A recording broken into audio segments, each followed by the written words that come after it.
Le premier mot que j'ai à dire au nom de la France et à l'adresse du Congo, c'est un mot de grande amitié. Monsieur le Président, c'est avec des sentiments profonds de gratitude et d'amitié que je rends aujourd'hui ma première visite officielle à la France. Je ne parlerai du Congo et de mon peuple que pour rappeler que le 24 octobre 1940, venant à Brazzaville pour la première fois, c'est vers nous que vous vous êtes tourné pour trouver une capitale à la France libre. Alors que nous étions, comme vous l'avez écrit dans vos mémoires, parmi les territoires les plus pauvres de tout l'Empire, vous avez pu trouver chez nous des ressources et des forces insoupçonnées parce que le Congo vous a donné son cœur et sa foi. Le Congo n'est certes encore qu'un modeste jeune État africain. Il a cependant derrière lui une longue tradition et une civilisation propre, profondément imprégnée de la civilisation et de la tradition française auxquelles nous participons depuis notre éveil au monde moderne. Au reste, la place des nations ne se mesure pas à leur richesse matérielle et à leur dimension. Vous, Monsieur le Président, à qui j'ai l'honneur de répondre aujourd'hui, vous êtes pour nous, Congolais, le général, symbole de l'indépendance française. Vous étiez alors non seulement l'homme de l'appel du 18 juin, mais aussi l'homme de Brazzaville. Notre capitale a dans l'histoire du XXe siècle et dans l'histoire même de la France une place toute particulière.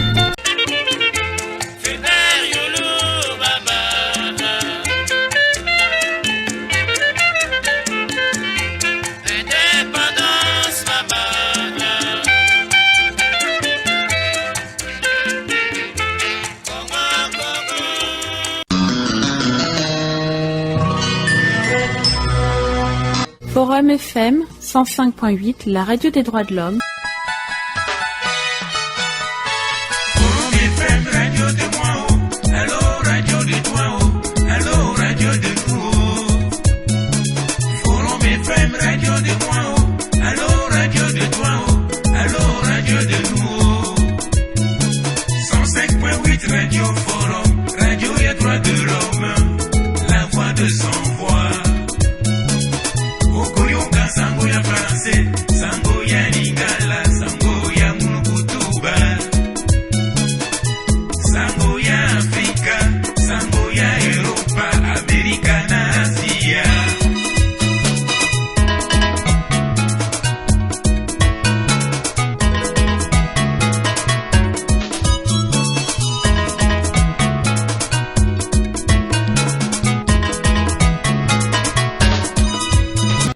Le Forum Radio-Télévision des droits de l'homme est un média qui favorise la bonne gouvernance et l'état de droit, et non un outil qui incite à la haine. Nous avons la vocation de dénoncer les abus du pouvoir et les violations des droits de l'homme.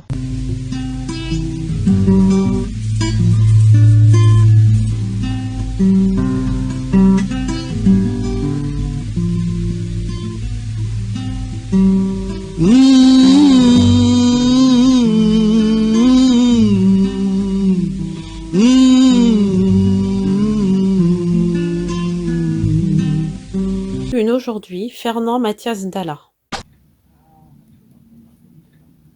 Bon, mais pendant cette même période de la mise en place des fondements de la République, Youlou a adopté également une loi portant création de l'École nationale de la police. Bon, voilà. Ça, c'était le 1er juillet 1961. Et surtout, ce qui est très intéressant, c'est d'avoir également pris un décret portant statut des cadres de l'armée active, sur l'avancement dans l'armée, portant création et organisation de la gendarmerie nationale, le recrutement, l'avancement et l'instruction dans la gendarmerie nationale congolaise. Et ça, c'est très important. Après avoir créé l'armée congolaise en 60, donc en novembre 60. Il va donc procéder aux différents décrets pour organiser, oui, ces différents corps. C'est la force publique, cet embryon de la force publique. Parce que l'armée, en ce moment-là, il n'y avait même pas plus de 500 agents. Comme l'avait dit Moussa Kani à la conférence nationale. Nous saluons l'œuvre du président Fulbert Yulu. Alors, je viens donc de faire allusion donc, à cette constitution qui a été adoptée le 2 mars 1961. Mais avant son adoption, il y a eu un comité qui a été mis en place. Il faut que les gens le sachent. Parce que c'est pas comme ça, Sassou, qui prend une petite équipe. Et comme on l'a vu, la constitution d'octobre 2015, personne ne l'a jamais vu. Il y a eu une petite équipe qui s'est retrouvée, qui a nettoyé. On l'a même pas soumis au Parlement. Et après, on a présenté directement au peuple. Alors, voilà ceux qui ont composé le comité de rédaction. Yulu avait pris donc un décret pour instituer le comité d'études constitutionnelles. Ce comité s'est réunissait sous la présidence du président de la République lui-même pour l'étude et la mise au point de l'avant-projet de constitution à soumettre à l'Assemblée nationale lors de la session extraordinaire du 23 février 1961. C'était comme ça. Et ce comité était composé de Alphonse Massamba Deba, président de l'Assemblée nationale, Tchitchele, premier vice-président du Conseil, Jacques Opango, second vice-président du Conseil.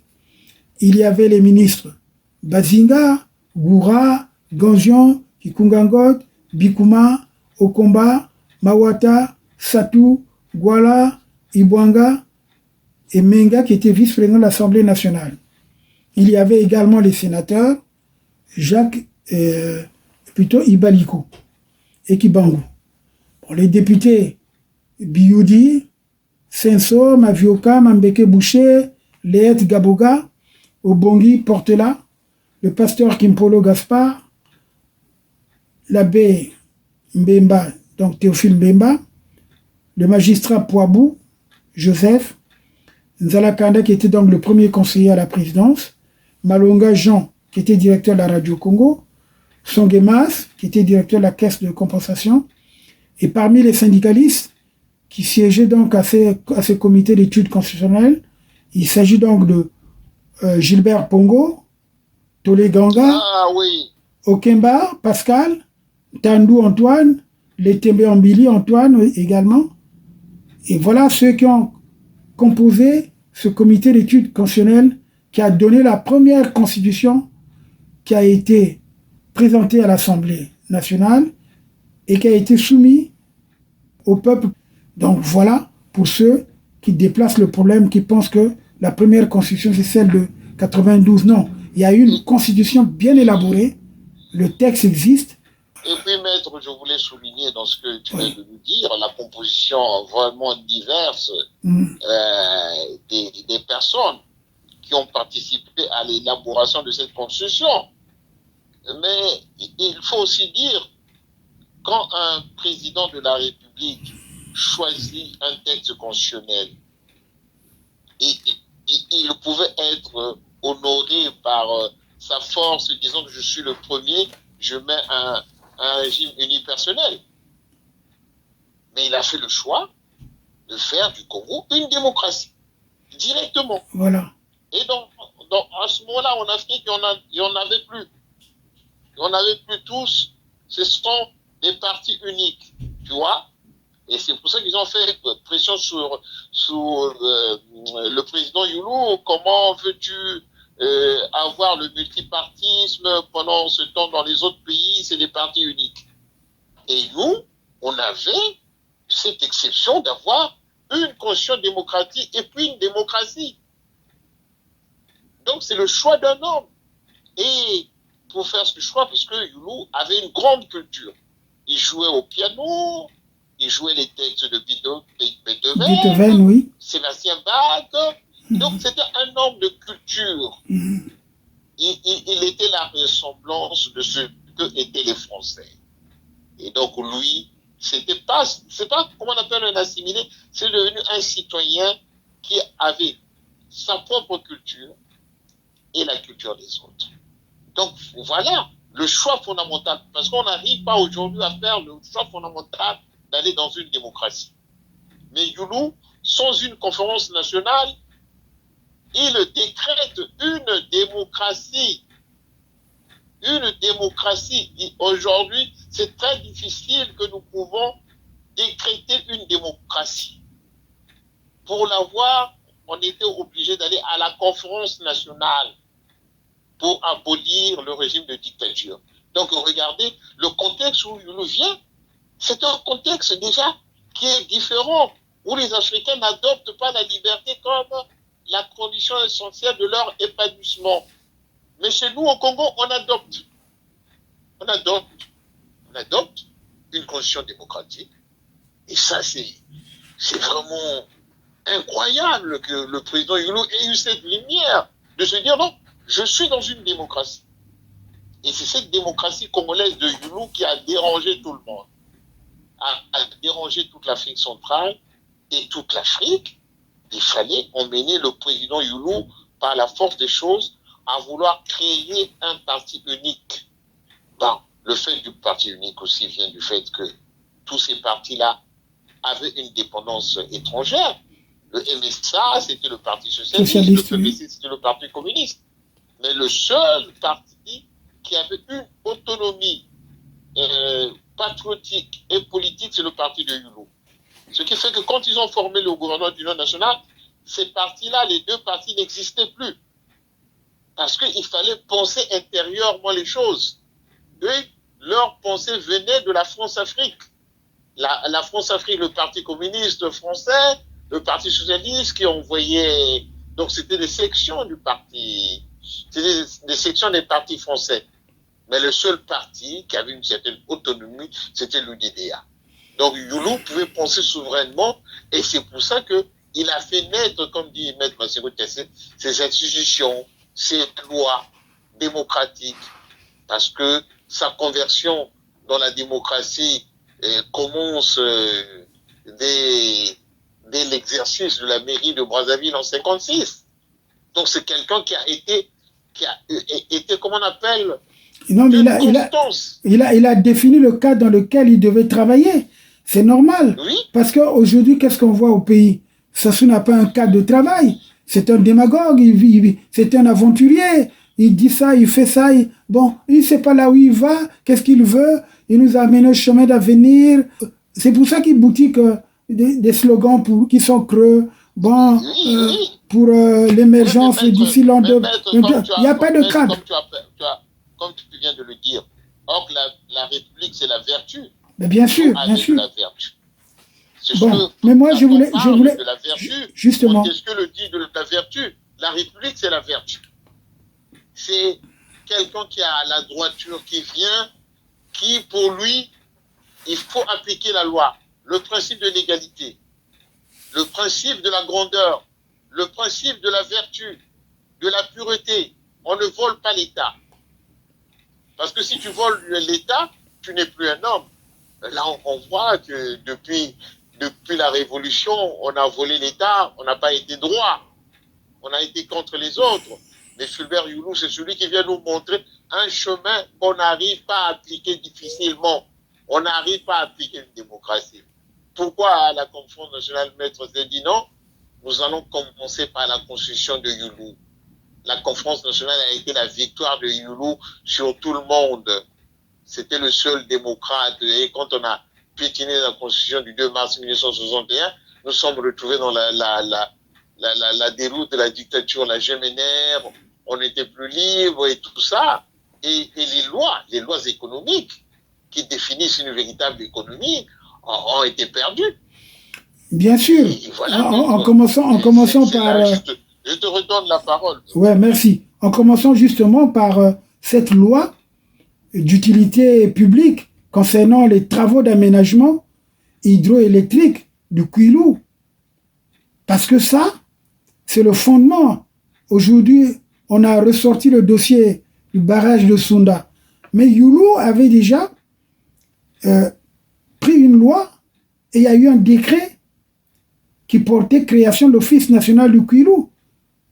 Et cette dénomination, c'était un organisme chargé de coordonner les études et mesures propres à permettre donc la réalisation de l'ensemble hydroélectrique, je dirais, oui, hydroélectrique du Kwilu.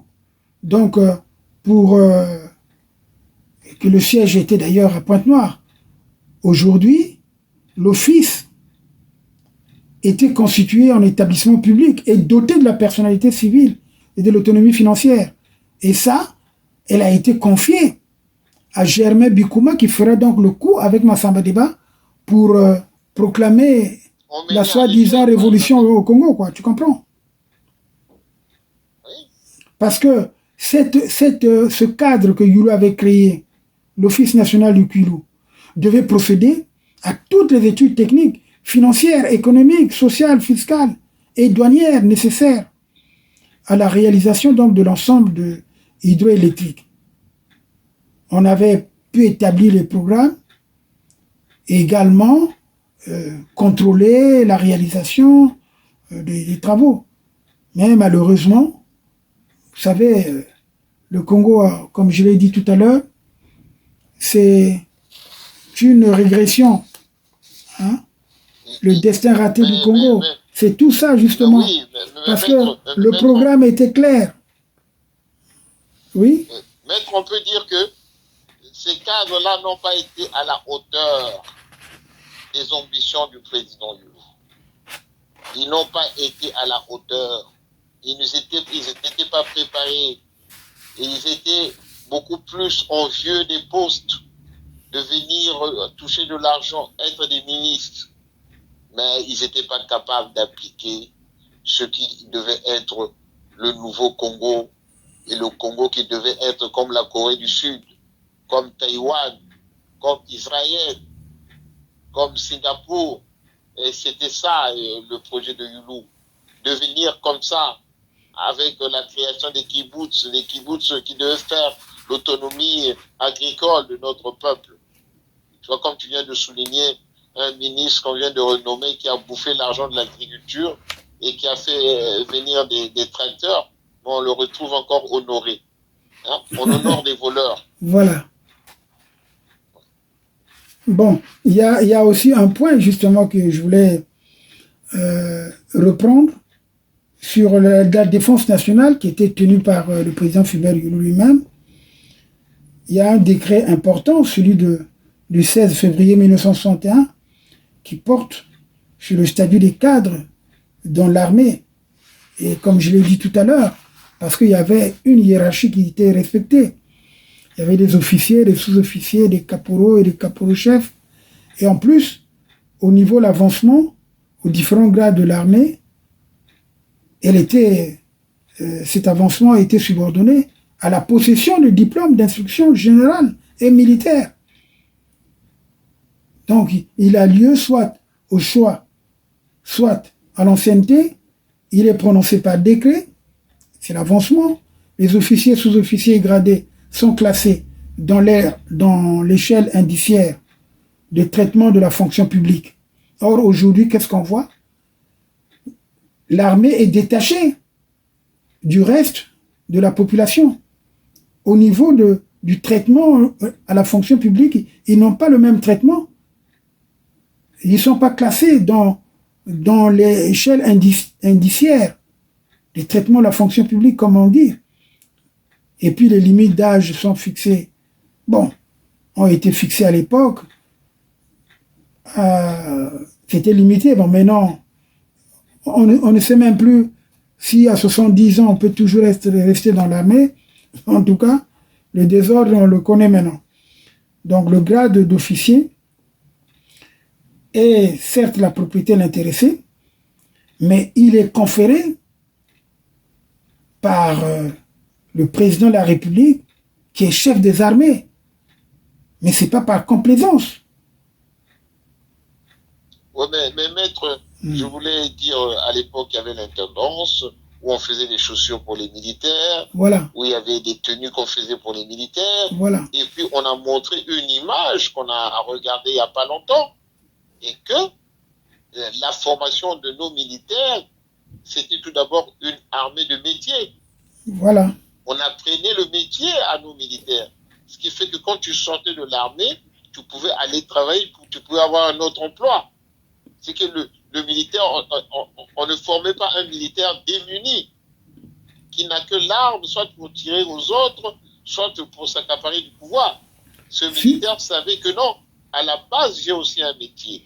Ah, surtout que... Ce qui fait que les périodes de paix, ça permettait aux militaires de travailler, d'aider le peuple, d'être maçon, d'être plombier, d'être ceci. Aujourd'hui, un militaire congolais, c'est un militaire vide. Vide. Voilà, donc le président Youlou avait cette vision de la défense nationale, parce que quand il a créé une armée, les autres pays, le Sénégal, la Côte d'Ivoire, n'avaient pas d'armée. C'était la présence militaire française, le Tchad, et tout ça. Mais lui, il a créé une armée autonome. Voilà. Et il a pris des textes... Toujours le sens de l'autonomie. Le non-autonomie est basé sur tout ce que Youlou faisait. Et il ne se donnait pas seulement l'autonomie, mais il donnait l'autonomie à tous ces corps qui faisaient partie de l'État congolais, qui devaient exécuter les lois. Et donc l'armée était dans cette direction. Ce qui fait que quand il est tombé, l'armée a perdu les repères. Tantôt elle doit être révolutionnaire, tantôt contre-révolutionnaire. Et nous sommes là, tantôt l'armée d'un chef. C'est cela net, parce qu'on a des choses. Il faut qu'un chef se définisse. Un chef doit être tout d'abord démocrate au début. Ce n'est qu'un démocrate qui donne des lois démocratiques.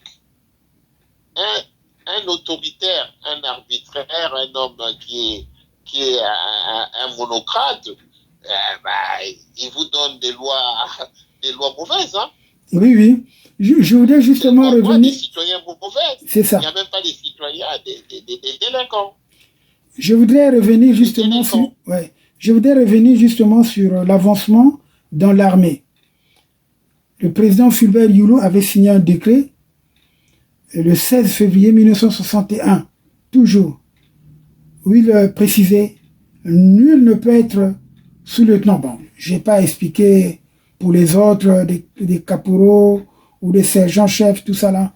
Je parle seulement « Nul ne peut être sous-lieutenant s'il n'a servi 8 ans dans une arme ou un service de l'armée active, dont 2 ans au moins dans le grade d'adjudant ou d'adjudant-chef. S'il n'a été admis comme stagiaire ou par voie de concours au titre des accords d'assistance militaire dans une école assurant le recrutement direct des officiers ou dans une école de sous-officiers élèves officiers, et s'il n'a satisfait aux examens de sortie de ces écoles. Si âgé de 24 ans au moins et possesseur d'un grade d'officier de réserve, il n'a effectué dans l'armée active, après accomplissement de ses obligations de service actif, un stage dont les conditions et la durée sont fixées par arrêté. Nul ne peut être lieutenant s'il n'a servi 2 années avec le grade de sous-lieutenant de l'armée active. Si possesseur du grade de lieutenant de réserve et âgé de 26 ans au moins, il n'a effectué dans l'armée active un stage dont les conditions et la durée sont précisées par arrêté. Nul ne peut être capitaine. Bon, ça c'est autre chose. Si je revenais sur ça, c'est parce que c'est pour montrer l'illégalité dans laquelle Sassou est rentré dans l'armée. Nous allons le suivre. Parce que ça, nous allons le développer pour que les gens comprennent que Sassou est venu dans l'armée d'une façon accidentelle. Et c'est parce que justement, il y a eu un coup de force qui a permis la complaisance de certains officiers qui ont permis à ce que Sassou soit admis dans l'armée en tant que réserviste d'abord. Parce que lorsque le décret qui circule, que vous connaissez bien, que nous allons développer plus tard, parce que nous venons par étapes, parce qu'aujourd'hui, nous sommes en train de parler du premier trimestre de 1961, les décisions prises par le président Fulbert Youlou, donc pour comme on dit, les fondements de la République et pour montrer comment on a raté l'état de droit au Congo. Comment on est arrivé accidentellement à ce chaos. Parce qu'il faut dire que le chaos, c'est un accident. Parce que quand vous avez des éléments comme Sassou Nguesso qui n'ont pas de référence, qui n'obéissent pas à certains critères, qui se retrouvent à la tête de l'armée, qu'est-ce qu'il va faire? Il va faire n'importe quoi. C'est pour ça que je précisais, sur l'avancement dans l'armée, c'est très important. Le président Fulbert Yulu avait bien défini. Nul ne peut être capitaine s'il n'a servi au moins 2 ans dans le grade de lieutenant. Nul ne peut être chef de bataillon s'il n'a servi au moins 4 ans dans le grade de capitaine. Nul ne peut être lieutenant-colonel s'il n'a servi au moins 3 ans dans le grade de chef de bataillon. Nul ne peut être colonel s'il n'a servi au moins 2 ans dans le grade de lieutenant-colonel. 1/3 des grades de sous-lieutenant vacants est donné aux sous-officiers. Les sous-lieutenants sont promus lieutenants après 2 ans d'exercice dans le grade de sous-lieutenant. Donc voilà ce qui était prévu, les textes élaborés par Fulbert Yulu. Ils sont importants parce que il suffit seulement de reprendre ce qu'il a fait pour changer un peu notre armée, le fonctionnement de notre armée. C'est pas parce que Sassou a tout détruit, mais nous pouvons tout rattraper. Il y a aussi... Oui, maître. Maître, ce que tu dis, je te complète, comme disait Confucius, quand la base est établie, naît la voie. Oui. Nous a établi la base, naît la voie, parce que beaucoup d'insuffisances que nous avons eues pendant la Révolution, parce qu'on a écarté les lois démocratiques qui étaient nées, qui nous donnaient une bonne existence, une bonne coexistence, une bonne fraternité. Et voilà, c'est ce que tu es en train de montrer, la qualité même des textes pour les militaires qui les montrent qu'ils sont sécurisés parce qu'ils pouvaient dire non, voilà, le texte me permet, quand tu vois le cas de Tsuru a beaucoup demandé à être général. Mais on lui a refusé cela parce que la nomination était arbitraire. Et même Mouzavakani, il a dit, mais ne fût-ce que on peut me nommer à titre exceptionnel général d'armée, parce que quand même lui qui a pratiquement façonné cette armée, c'est les premiers officiers à encadrer les jeunes. Mais Sassou n'a pas été reconnaissant. Le premier quand Ngouabi est arrivé en 68, les grades de colonel étaient arrivés de Mouzavakani. Oui, bien sûr. Les Français ont envoyé les grades de Mouzavakani en tant que colonel. Voilà. Et les Ngouabi ont refusé de l'appliquer. Les grades de Mouzavakani étaient arrivés en 1968 en tant que colonel.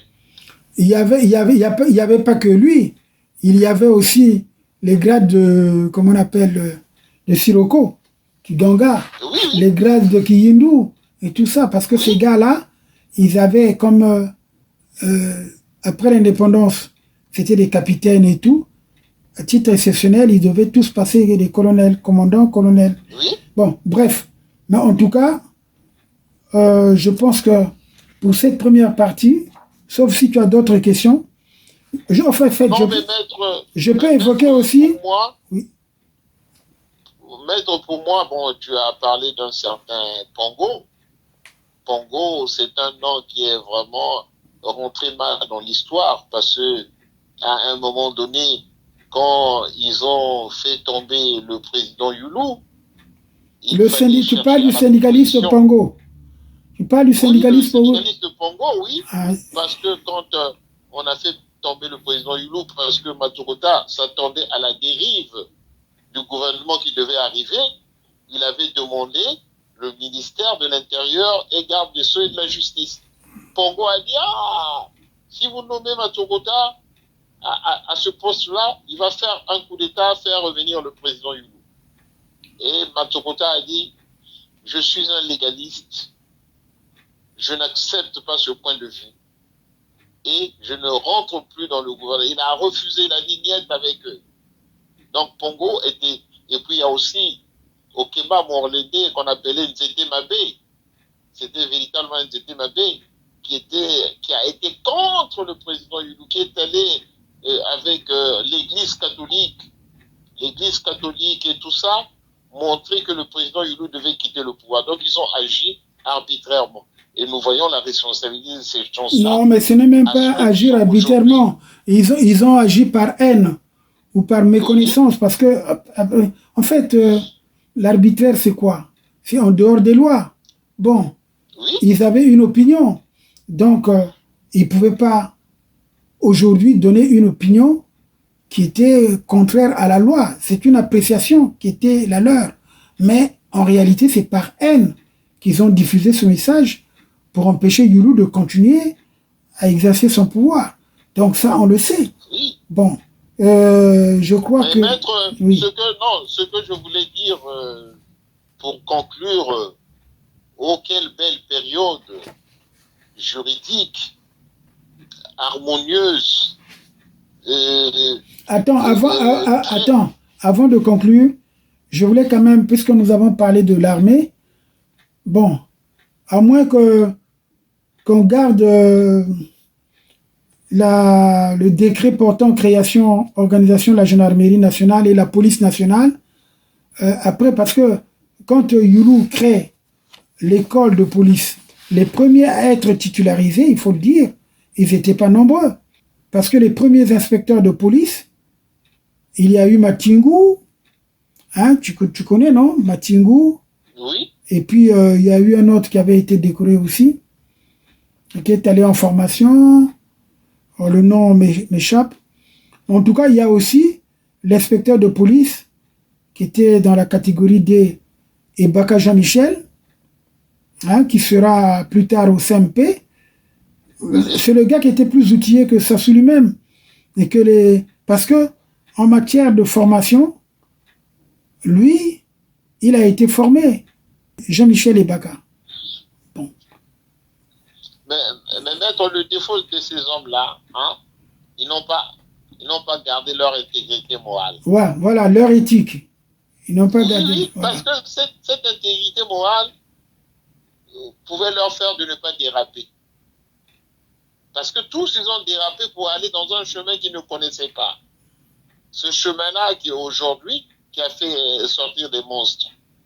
Donc quand des gens objectivement ne sont pas lucides, ne sont pas imprégnés d'une certaine raison, et ils ne sont pas vertueux, comme avait dit, vous avez dit maître Aloïs Moudile Le Massengo, dans leur génération, il leur a manqué la droiture, la pureté, la justice et la grandeur. Ces quatre qualités, ils n'en avaient pas. Ce qui fait qu'ils sont tombés dans le crime, dans la haine contre les autres, parce que on a sacrifié la génération de Yulu. Cette génération qui devait nous apporter beaucoup de choses a été sacrifiée. Un jour, je l'avais dit à André Obessa, qu'en 1963 est sorti du pouvoir la sagesse et la vertu. Il avait dit oui, vous avez raison. Tu vois, la tolérance aussi, surtout ce qu'on appelle le mot tolérance. Tolérer l'autre. Tolérer, accepter que Maître Massengo Tchassé pense autrement que moi. Hein? Monsieur Fernand Dalla pense autrement que moi. Monsieur Parfait Vianney pense autrement que moi. Monsieur Intel pense que Bienvenue Mabile Mono pense autrement que moi. Tu vois? Et tous les Congolais, ils ont leur pensée. Quand ils viennent discuter, c'est là où ils se mettent en commun, en accord, disent que voilà, ça peut être une loi commune qui va nous permettre d'avancer et non pas de reculer. Parce que le processus de recul, nous l'avons pris depuis 1963 et jusqu'à aujourd'hui. Et nous voulons aller dans le même sens défini dans notre devise, le progrès. Tout travail qui n'emmène pas au progrès est un mauvais travail. C'est le vice, hein. Et Bongaté toujours meilleur, tu vois. Oui, donc tu vois. Donc tout travail doit amener un peuple au progrès. Progresser dans les soins, meilleurs hôpitaux, progrès dans les hôpitaux, progrès dans la fonction publique, progrès dans l'armée, progrès dans les chemins de fer, progrès dans les transports, progrès à l'école, progrès à l'université. Le mot progrès, c'est comme ça. Progrès partout. Progrès dans les mœurs qui doivent être de qualité. Et donc, tout ça, c'est cela qui fonde un pays, et non pas régression. Régression, après la disparition. Et nous sommes là, à la disparition. Maître, tu me diras, à conclure, je donne la parole, tu me dis comment, si je peux conclure, ou bien voilà. Oui, mais puisque nous allons revenir sur ce débat-là, nous avons dit que l'objet de notre entretien, sont les fondements de la République du Congo, donc qui se sont faits en 1960. Et là, nous sommes sur la première année, donc nous avons parlé de janvier, février et mars 1961, où le président Fulbert Yulu a promulgué pas mal de textes, des lois, il a publié pas mal de décrets, justement, qui régissent le fonctionnement de certaines institutions. Et prochainement, nous allons aborder justement sur la création justement de l'école nationale de police, parce que c'est important. Pourquoi aujourd'hui il y a des déviations? Pourquoi aujourd'hui la police ne joue pas son rôle? Parce que les gens ne sont pas suffisamment formés. Ils ne connaissent pas que la police a un rôle et comment on doit justement procéder pour le recrutement, l'avancement et l'instruction dans la police, la gendarmerie et puis également dans l'armée. Voilà, bon, tu peux conclure, il n'y a pas de problème, parce que nous sommes là pour édifier les gens. Je rends hommage au premier président de la République d'avoir eu le génie de la liberté. Ce génie de la liberté qu'il a pu mettre dans la Constitution du 2 mars 1961. Quand partout en Afrique tout tombait, on avait oublié que nous étions pris dans l'esclavage, la colonisation, et que quand ils ont pris l'indépendance, ils ont oublié que dans l'indépendance, il y a le mot libre, il y a le mot liberté. Mais Yulu a gardé le mot liberté qu'on avait eu de l'indépendance. Il a mis une constitution de génie du 2 mars 1961. Vraiment, quelle est cette lumière? J'aurais voulu avoir 18 ans à ce moment-là, être dans un groupe qui devait défendre cela, ce génie de la liberté. Et ce que, aujourd'hui, nous sommes en train de courir pour avoir ce génie de la liberté dans notre pays. Et puis, il faut dire qu'en 1961, la population congolaise était, je crois, à 980 000 habitants. Il faut le dire, Oui. 980 000 habitants avec un budget inférieur à 6 milliards en 61. Oui. Et c'est très important, mais les institutions fonctionnaient et les étudiants avaient leurs bourses et on attribuait des bourses. Ils avaient la maison des étudiants congolais en France. On attribuait les bourses, il faut le dire. On attribuait les bourses. Des nobles personnes. On attribuait les bourses jusqu'aux élèves, aux écoliers de l'école primaire. Ça, beaucoup de gens l'oublient. Et dans la prochaine émission, nous allons justement parler de cela en donnant des exemples, en disant voilà l'arrêté ou le décret concernant l'attribution des bourses dans telle région, telle région. Il n'y avait pas de discrimination. Donc tous les Congolais étaient servis tous de la même façon. Donc il n'y a pas aujourd'hui une catégorie de Congolais qui sont bien logés, qui sont privilégiés par rapport aux autres. Nous avons vu comment les étudiants, plutôt les élèves dans les villages, parfois ils font des kilomètres pour aller suivre les cours. Alors que chez nous, c'est un problème qu'on avait déjà réglé depuis très longtemps. Chaque village avait son école. Et puis, il devait avoir quand même aussi cette politique de regroupement des villages. Et le regroupement des villages devait permettre justement aux élèves d'être internes dans ces établissements. Oui, et ça s'est fait. Maître, tu viens de ce que tu viens de définir, un pouvoir qui met des règles. Pas n'importe quelle règle. Les règles humaines, qu'on parle des règles de liberté, qui élèvent un peuple à un niveau donné. Hein? Voilà un peu la démarche d'Israël depuis 1948. Nous, depuis 1960, on devait arriver à être un peuple éclairé, assis sur un potentiel de liberté. À l'époque, nous étions le seul pays démocratique en Afrique, jusqu'en 1963. Et voilà, mais c'est un label, c'est une couronne d'avoir été comme ça. Et ça, c'est un regret fondamental que nous portons. Et aujourd'hui, si nous sommes à l'étranger, c'est parce que les gens ne connaissent pas qu'est-ce que la liberté. Mais Yulu connaissait qu'est-ce que la liberté. Il nous a donné cette liberté. Il l'a défendue. Il l'a mis dans un cadre démocratique. Et ça a permis à ceux qui, aujourd'hui, pourquoi ils ont manifesté en 1963?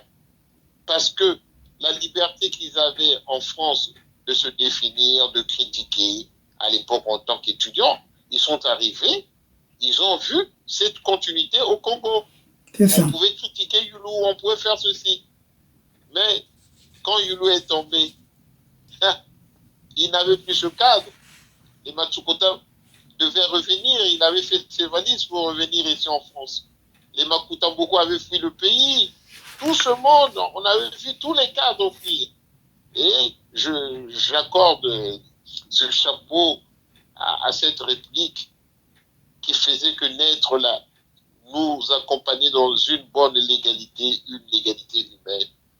Et vraiment, je rends hommage au président Yulu et à son gouvernement qui agit avec sagesse en nous donnant des lois qui nous ont permis d'avoir quelque chose, d'avoir fructifié quelque chose qui avait donné un an au-delà de la colonisation. Donc voilà, maître. Bien. En tout cas, merci pour cette première partie de notre série d'émissions que nous avons intitulée « Les fondements de la République du Congo et le destin raté du Congo-Brazzaville ». Bon, alors, voilà. Et enfin, au cours de ces émissions, nous ferons toujours une comparaison entre ce qui s'est fait et ce qui se fait aujourd'hui. Les dérapages, que les gens qui pensent qu'il y a les tours là, mais les tours là, par rapport au budget, l'argent qu'on dépense, c'est parfois, dirais-je, 200 fois plus. Donc, imaginez un peu, avec un budget de 5 milliards 200 millions, ça c'était le premier budget du président Fulbert Yulu. Et lorsqu'il a quitté le pouvoir, le budget était à 7 milliards que Massamba Deba avait réceptionné. Rien ne manquait. Et après, il y a eu, vraiment c'est parti très vite. Il y a eu même un moment où le budget du Congo a frôlé les 5 000 milliards de francs CFA. C'est un scandale. Et maintenant là, on est redescendu à 2500 milliards, presque la moitié de ce qui a été programmé dans les années 2009, 2010, je crois jusqu'à 2012 ou 2013. Donc les gens ont beaucoup volé. Et on se retrouve avec une dette, une forte dette. Ce n'est pas le jeune ministre des Finances, l'enfant de Yoka, qui viendra effectivement régler cette situation. Merci. Ouais. Merci, maître. Ouais. Merci beaucoup de nous replonger dans l'histoire politique, juridique, économique, humaine, sociologique de notre pays, qui aujourd'hui patauge, qui ne voit plus le chemin. Voilà. Et donc, la prochaine émission, donc, c'est peut-être dans 2 ou 3 jours. Le Forum Radio-Télévision des droits de l'homme est un média qui favorise la bonne gouvernance et l'état de droit, et non un outil qui incite à la haine. Nous avons la vocation de dénoncer les abus du pouvoir et les violations des droits de l'homme.